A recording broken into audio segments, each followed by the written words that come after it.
Hello, everyone. My name is Christopher Brown, host of the podcast Sports Talk with Chris, and today I got an awesome YouTube video for you guys. Now, I feel like I'm going to be saying this in the next, YouTube video, especially surrounding this topic, but it's another bittersweet YouTube video, in my opinion. The sweet part about it is I'm back dropping content. I apologize for the lateness of this video. This week, I started my new internship, and so my schedule has been kind of busy, but everything, that I promised I was going to be out next week and more will be out this weekend and the following week. I'm streaming on Twitch. By the time you're seeing this, I'm already had 2 streams in this week, and I got some, more YouTube content coming out, some NBA playoff content coming out. So again, apologize for the lateness of this video. But back to it. The sweet part about it is, again, I'm dropping content. My new monitor is here. It's going to help with the streaming. I got some other things coming soon, so everything is, the ball is rolling for all this content to be out. The website's almost done. The bitter part about it is the subject of this video. This is a Ben Simmons rant video. Benjamin David Simmons. All the anger, the frustration, the confusion, the sadness I have about the Philadelphia 76ers comes majority from this guy, Benjamin David Simmons. So I'm going to be ranting about him.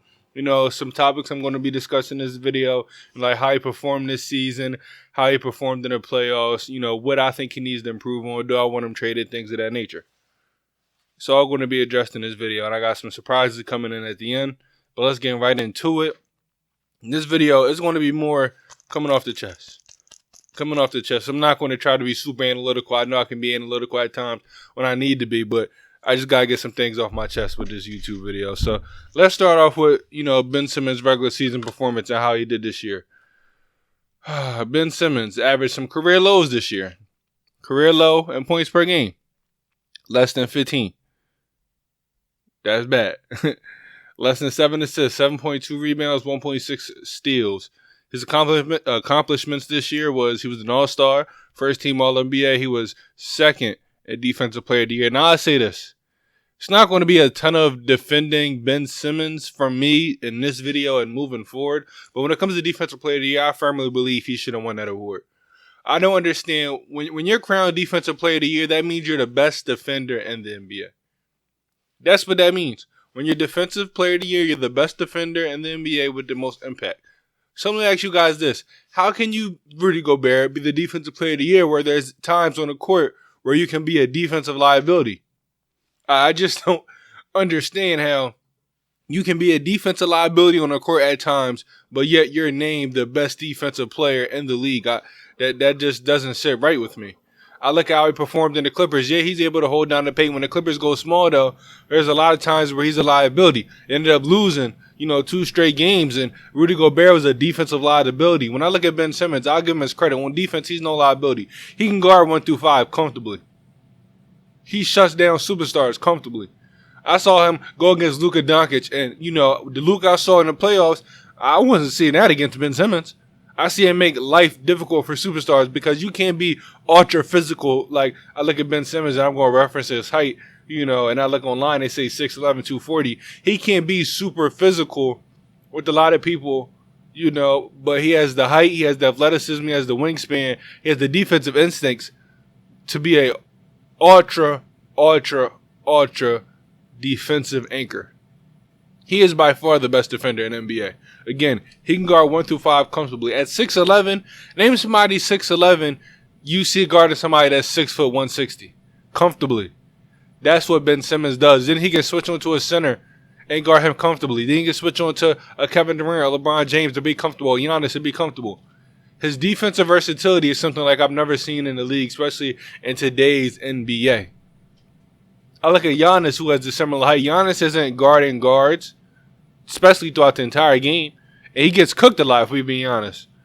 Giannis get cooked a lot on the defensive end. Rudy Gobert, what he does well, yes, he holds down the paint. But I just ask myself, how can you be a Defensive Player of the Year? How are you named? Because you win that award, they're saying you're the best defender in the NBA. But there's times you could be a liability. So, it's not going to be a lot of defending Ben Simmons this year. But I'll say this, he definitely deserved to win Defensive Player of the Year. And I think he's going to have a lot, that he's going to win later on in his career. But let's move on real quick. I want to talk about, some of the highs of Ben Simmons' season before I get into the lows. Ben Simmons started off the season pretty rocky. You saw kind of what his role was going to be. He's going to be a playmaker, try to get everybody involved, be that lockdown defender. He wasn't looking to score as much. A couple of games where he put up 10, 15 shots, but, it was back and forth, back and forth. I want to say Ben Simmons really, to me, took that next step, like kind of towards the end of January. I see him putting up a lot more shots. Joel Embiid's in and out of the lineup. He's being ultra aggressive. He's scoring 20, a couple of times. He's getting to the free throw line more than 6 times a game. He's being ultra aggressive. But then in February, things just took off to a level I haven't seen. He averaged 21, 8, and 8. That was, to me, the best of Ben Simmons throughout the year. He's averaging 21, 8, and 8, over 70% from the free throw line, and over 62% from the field. That was the most dominant I've seen Ben Simmons. And again, I'm not trying to be super analytical, but, even towards up until mid-March, he's giving you 18, 16, 15 points. He's giving you, 7, 8 assists. Ben Simmons had a lot of highs this season, but everything went low kind of after mid-March. Really, I don't want to say right after the All-Star game because he had a couple of good games after that. But really, things just started to go bad. I mean, he's scoring single digits. He's missing a lot of free throws. Again, for the month of February, he shot 70%. For 20-plus straight games, he's shooting between like 73 and 75% total from the free throw line. But then everything just went downhill really after that. He was very inconsistent towards the end of the season. Then we get into the playoffs. Real quick about his playoff performance. I'm not going to go, dive in too crazy when it comes to how he performed against the Wizards, because he did his job against the Wizards. I'll pull up his stats right now. Against the Wizards, Ben Simmons averaged about 15 points, 10.2 rebounds, and 9.2 assists. Shooting 64% from the field. His free throw percentage was terrible, but he got the job done against the Wizards, especially that closeout game. He ended up putting a triple-double. I had a lot of hope for Ben Simmons, honestly, after the way he performed against the Wizards going into the Hawks series. I had a smile on my face, But that's when everything really went downhill. He started off, semi-well. One thing I did like is he wanted to guard Trae Young. And, the Sixers kind of made the emphasis switching him on Trae Young. You look at Trae Young. Yes, he got all the numbers, but you take away him picking up these bogus fouls really from the free throw line. Trae Young shot under, 40% from the field and like 33% from the three-point line. Ben Simmons did his job defensively against Trae Young. But when it comes to the offensive end, he averaged less than 10 points. Oh my God, I got the stats right in front of me, and I just got a wave of rage. He averaged less than 10 points, less than 7 rebounds. He averaged 8.6 assists. I understand he's a playmaker, but man, this picture right here, this to me describes Ben Simmons, and especially describes him in this playoff series. He had every single opportunity to dominate. It was right in front of him. But when the moment came up, he just disappeared. And for one, the people that don't know about this picture, boom, got past Gallinari. It's him and the rim. He has Trae Young under him. A guy that bragged on scoring 42 points on Rudy Gobert. And said, I'm not an offensive player, but I just easily dropped 42 on Rudy Gobert, who's over 7 foot, who's probably the best shot blocker in the NBA. And then he has Trae Young under the rim. 6 foot, 170 maybe on a good day. Has no bunnies. He's not going to be able to jump up with you. The only way he's going to foul you and stop you from putting up the shot is a flagrant 2, because he's not strong enough to do that. But you pass the ball to Matisse Thybulle, and that changed the game. That made me realize who he is. That made me want to punch a TV. That made me want to break my keyboard. I've never been more upset at a player from this team than what I was right there. Because, listen, if that was Shake, if that was Tyrese Maxey, George Hill, Furkan Korkmaz even, that's one thing. They don't have the height, okay. But even they would have put it up. But we're talking about a guy that's 6'11", 240, that bragged on dropping 42 on Rudy Gobert. They had no problem bragging about dunking on Clint Capella and bragging on dunking on the Wizards centers. But when you got itty bitty Trae Young on you pass the ball. Oh my goodness! When I say that put me in a state of rage that I haven't been in a while, and I'm trying to keep it composed because I'm pretty sure I'm going to lose it, throughout this video. But that really defined him against this series. Like I said, he averaged less than 10 points. He had a lot of opportunities to be successful in this series. They were missing Hunter, who, the way we played, if Hunter would have played, we lose that series in 6 because you're missing a guy that's between 6'8", 6'9" that can guard 1 through 4. And so that would have been a better defender to put on to put on Ben Simmons. Whew. And if he was playing, he probably would have struggled even more. I mean, somebody help me figure out in the comment section why Ben Simmons struggled against the Hawks. They weren't doing anything other than the hack of Ben. And I say this about the free throws. You averaged 70% from the free throw line at one point throughout the season, putting up 8-9 free throws a game. It blows my mind how this dude, let's look at it. He was, where's this at? 15 for 45 against the Hawks. He missed more free throws in that 7-game series than the Hawks did throughout the entire playoffs through that time, than the Nets did throughout the entire playoffs at that time, than Steve Nash missed in his entire playoff career. It's unacceptable. It's unacceptable. So, the regular season, he had a lot of high moments. The Wizards, everything was a smile on my face. Been putting up 15, 10, and 9. I can live with those stats.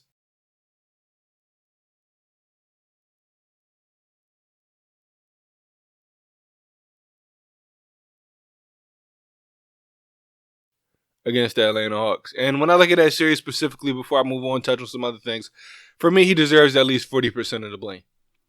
And I got, some Sixers episodes that I'll be releasing, the week that you're watching this episode. But for me, he deserves, I want to say 40%. Yeah, 40% of the blame. Doc deserves about 55, and everybody else can contribute to the 5% maybe. But, just with Ben Simmons, like, he really, I told people, Joel Embiid could be super dominant, but we go as far as Ben Simmons takes us. And that could be a good thing or a bad thing. Joel Embiid dominated against the Hawks. He's unstoppable, even with a torn meniscus. He was able to do his thing. But again, we go as far as Ben Simmons takes us. Against the Wizards, Ben Simmons dominated. Joel Embiid missed 2 games. Ben Simmons, he did what he had to do in a closeout game against Philly. We go as far as he takes us. Against the Hawks, we lose 3 games at home. We're the number 1 seed, by the way, this year. There was emphasis, and Ben Simmons said it a lot.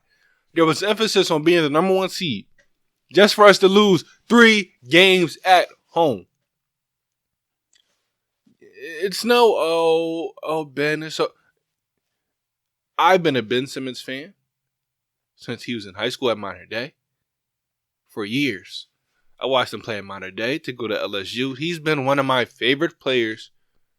So imagine having a guy you watch for years become this ultra-dominant dude, this great prospect, and then your favorite team ends up drafting him. There was no bigger Ben Simmons fan than me. I defended him when nobody else would.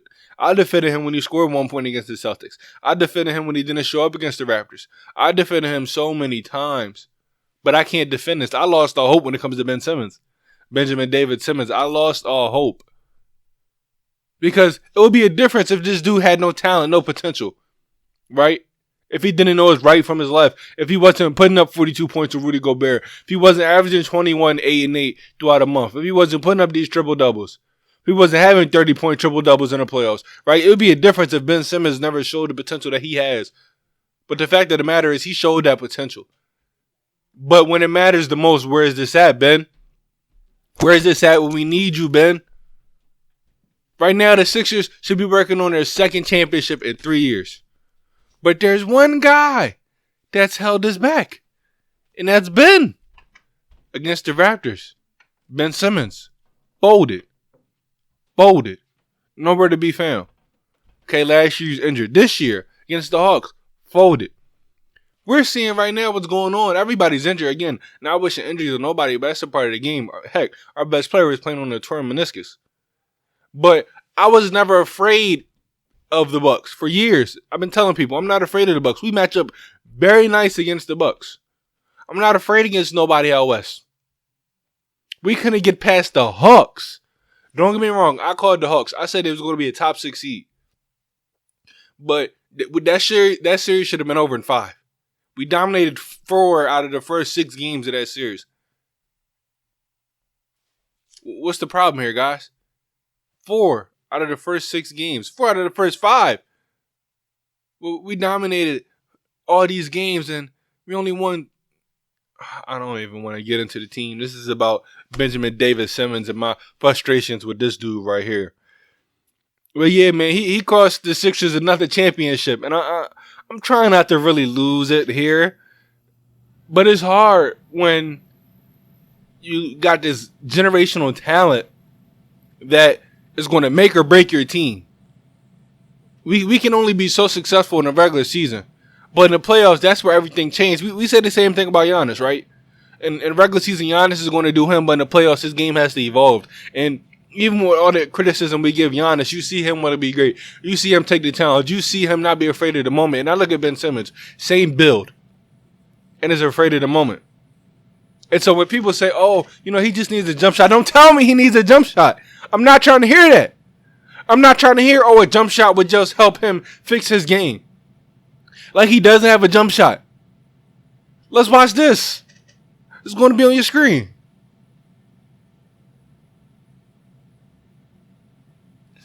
Are you watching? Do you see him?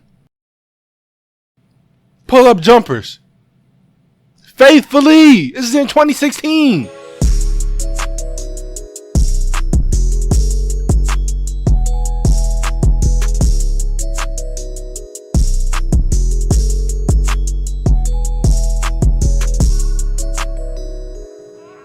And you see him putting up these jumpers faithfully.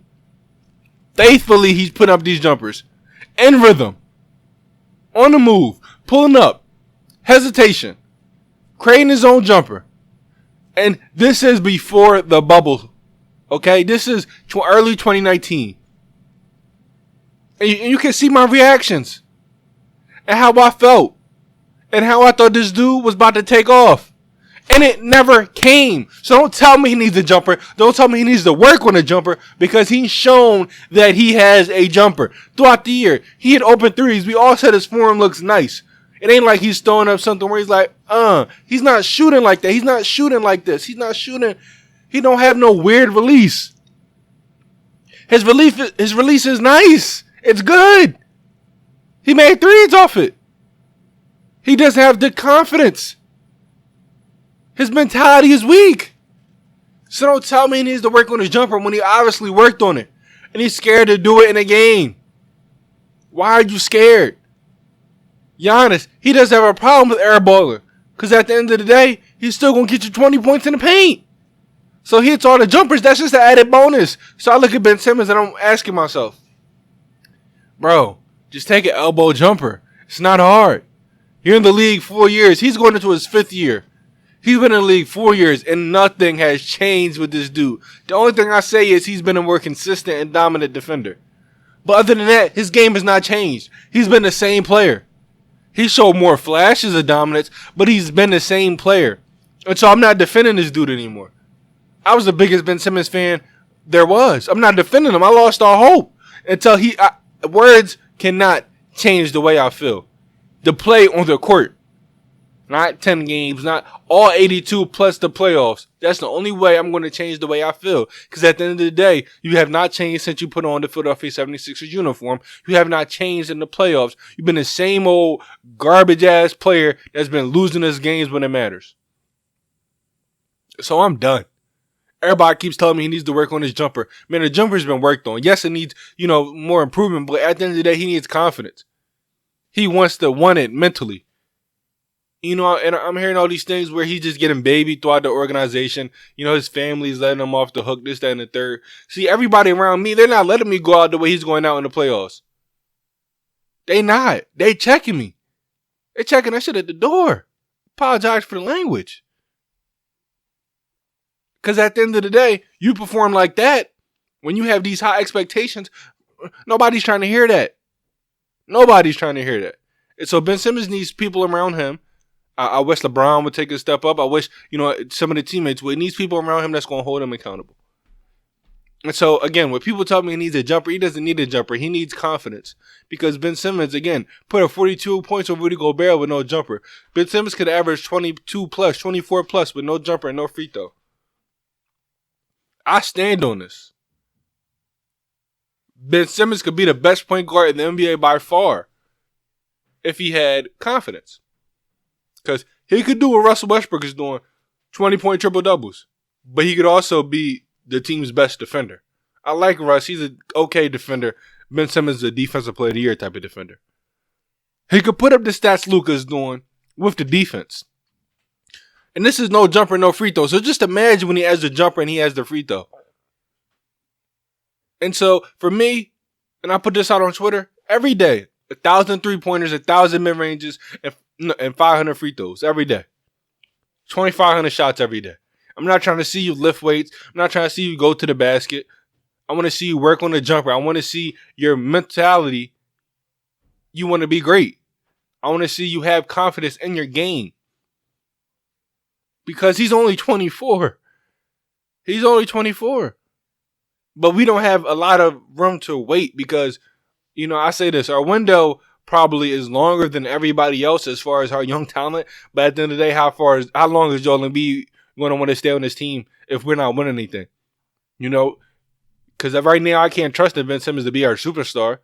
We need him to be successful, but how long until Embiid says, I'm done with this, I want to build a new team, I want to be able to win. And so for Ben Simmons, for me to maybe have faith again, honestly, I don't even care about the three-pointer. I really don't. I don't want you to be shooting 5 threes a game. That's not what I want. I just want the mid-range jumper. Like with Joel Embiid, he can hit a 3 every now and then. That's fine. 36, 37%, that's fine. But he shot 50+% from the mid-range. That's what I want to see with Ben Simmons, that elbow jumper, that free throw line jumper. Russ dominated for years off a pull-up jumper. That's what I really want to see from Ben Simmons. What I also want to see, again, confidence, his mentality on the offensive end. He is 6'11", 240. And that picture, and I'll put up again right here, of him scared to dunk on Trae Young, that's not the first time that ever happened. I look at him on fast breaks. He picks up his dribble at the 3-point line. I'm tired of seeing that. Like I said, dude can average 24 points with no jumper, with no free throw if he just looked at the rim. He passed up on 10 points a game against the Hawks, every single game, because he was scared to look at the rim. One thing about Giannis, even though he can't shoot free throws, you're going to have to foul him hard, because he's going to get his 2 points and it'll be an and one. So instead of him possibly missing 2 or making 1, he got for sure 2 points. That's why, in all the crap I give Giannis, he has no bag, just like Ben has no bag. They do the same whack-ass moves. Giannis wants to be great. Giannis wants to be dominant. Ben Simmons is built the same way and doesn't have it. And that's frustrating. And so when people ask me, and they were asking me, yo, you still like Ben, bro? And this is before all that, because now I lost the hope. But they was telling me at the beginning of the year, oh, you got to give up on Ben. You got to give up on Ben. Like, look at him. Would you want to give up on somebody that's 23, 24, that's 6'11", 240, that's your point guard that can average a triple-double with no jumper? But I don't see him working on his game. Giannis, every single year, got better. All these other players in his age group, every single year, they're getting better. Ben Simmons has been the same player. But everybody they know his potential, so he gets voted into the All-Star. His defense is getting better, so he's first team all-defense 2 straight years. Runner-up for Defensive Player of the Year. Everybody knows the potential, but he's yet to break through. Now, wrapping it up, to the end, do I want Ben Simmons traded? I don't know. I don't know if I want Ben Simmons traded. Because at the end of the day, what am I getting back? The Sixers just declined the offer from Malcolm Brogdon, and they said, I thought I read a 2022 first-round pick. Now I'm glad they declined that. If I'm going to get a first-round pick from y'all got a 13th pick. I need that. I need that lottery pick. At the end of the day, that was a stupid trade. And if you follow me on Twitter, sports_Chris, I made a tweet, and I'll pull it up right here for you guys, and I said, listen, that shows that Daryl Morey is only going to make a trade that makes us better. And there's a lot of people that was commenting, saying, oh, Brogdon doesn't make us better. Yeah, Brogdon, he might be more confident of a scorer, but now we're losing our best defender. Right? And if I'm going to trade Ben, and everybody say, oh, well, we got him. If I'm going to trade Ben for a guard, I need him to be a killer. I like Brogdon. I don't know if he's a killer. And he's like 29 years old. And for him not even to be an all-star, he's a good player. Don't get me wrong. He's a good player. But can he be our number 2 option? I don't know. And so the fact that Daryl Morey didn't pull the trigger tells me that we're only getting guys that are on that superstar level. Because you trade away Ben Simmons. For me, this is his wake-up call. Rookie year, you folded. Oh, that's your rookie year. The next year against Toronto, oh, Kawhi hit the shot. Your third year, oh, well, my knee, man. I didn't make the play. I didn't miss the playoffs. I wasn't there playing. This year, oh, it's on you. It's really on you. No excuses. And so for me, this is a wake-up call. So I'll say this. You're offering me Dame Lillard, I'm taking it. I am. I'm not passing up on superstars. I stand on this. I regret not trading for James Harden. I regret not trading for James Harden. I do. So now, if I'm going to offer a superstar, I don't want somebody that's not even an all-star. Don't offer me Brogdon in the first. You better offer me Brogdon and Sabonis or Brogdon and LeVert. And maybe, I don't even know if I'm still taking that. So the fact of the matter is, Daryl Morey, is going to trade for a guy that's on Ben Simmons' level or is a superstar. For me, if I want to trade Ben, I need somebody that's going to make us better. But damn it, Ben Simmons, you better work on your game this offseason. Because no Sixers fan, right, we're rooting for you, but we have no faith. We have no faith in you. We're preparing for the worst. We're hoping for the best. But at the end of the day, 95% of Sixers fans want you gone, and that's on you, Ben. That's on you. So damn it, Ben Simmons, work on your game. Now that's a wrap. This is going to be a multiple-part series. Part 2, I want you guys, be in the comments, DM me, send me some videos. Part 2 is going to be a live thing where I'm reacting to everything you got to say. I might have a couple of my friends on there that are Sixers fans and we talk about this. But listen, man, at the end of the day, Ben Simmons, work on your game because you're holding us back for a championship. Not Joel Embiid, not all these other players. It's you, Ben. It's you. We all want you to succeed, but damn, you got to want it too. Now, that's a wrap for this episode. Catch you in the next one.